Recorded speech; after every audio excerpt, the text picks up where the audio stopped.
ये लड़की बेहोश होकर जंगल में पड़ी होती है और इसके बगल में एक शेर और भेड़िया इसका पहरा दे रहे होते हैं। दरअसल ये लड़की एक दिन जंगल में घूम रही होती है और एक अचानक उस दरख्त में से शेर का बच्चा इसकी गोद में आकर गिर जाता है।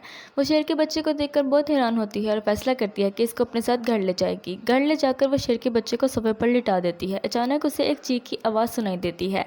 वो देखती है कि मेज़ के नीचे एक भेड़िए का बच्चा भी है। वो भेड़िए के बच्चे को पकड़ लेती है। इतने में फॉरेस्ट टीम उसके घर आ पहुंचती है और उससे पूछती है कि उसने शेर का बच्चा तो नहीं देखा। लड़की झूठ बोलती है और कहती है कि नहीं, उसने नहीं देखा। उस दिन से वो उन्हें खाना पिलाती खिलाती और उनके साथ खेलती कूदती है। वो अच्छे दोस्त बन जाते हैं। एक दिन वो अचानक घर में आती है और देखती है कि शेर और भेड़िया घर पर नहीं है। वो उन्हें ढूंढने के लिए बाहर निकल जाती है कि देखती है कि माँ और बेटी फूल चुन रहे हैं। वो देखती है कि शेर और भेड़िया वहाँ से भागते हुए आ रहे हैं। उसे लगता है कि कोई गड़बड़ है। वो भागती हुई उनके पीछे जाती है कि वो पता चला सके, लेकिन अचानक उसका पैर लड़खड़ा कर एक चट्टान पर गिर जाता है और वो जख्मी हो जाती है।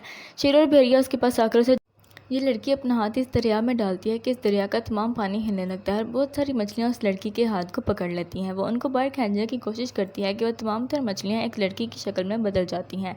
वो लड़की उसे बताती है कि वो 120 साल से इसी दरिया में कैद थी, इसने उसे आज़ाद करवाया है।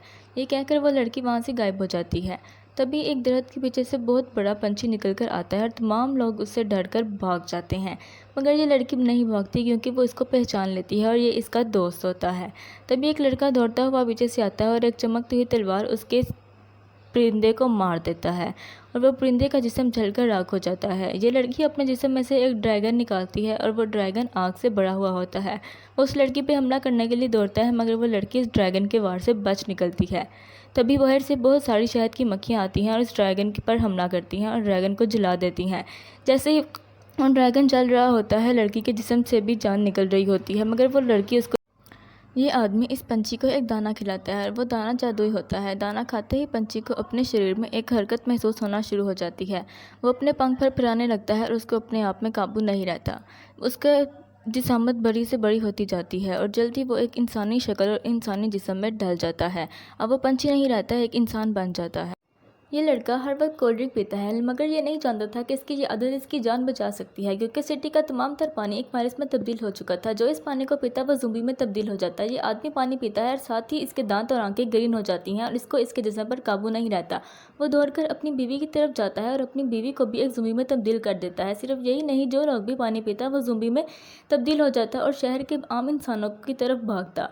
मगर ये लड़का बहुत लकी था, क्योंकि इसको हर वक्त कोल्ड ड्रिंक पीने की ही आदत थी। इसकी बहन भी इससे बच गई, मगर इसकी माँ इतनी लकी नहीं थी। वो पानी डालकर वेजिटेबल जूस बनाने की कोशिश करती है और उस वेजिटेबल जूस को जैसे ही पीती है वो ज़ुम्बी में तब्दील हो जाती है और अपने बच्चों पर हमला करने के लिए दौड़ती है।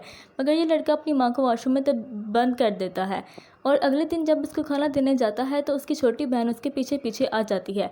वो उस बच्ची पर हमला करने को दौड़ती है, मगर ये लड़का समझदारी से उसको अपनी तरफ भटकाकर बच्ची को उठाकर भाग जाता है। वो जैसे ही भागता है, बस शहर की ज़ुम्बियाँ उसकी तरफ हमला करने के लिए दौड़ती हैं।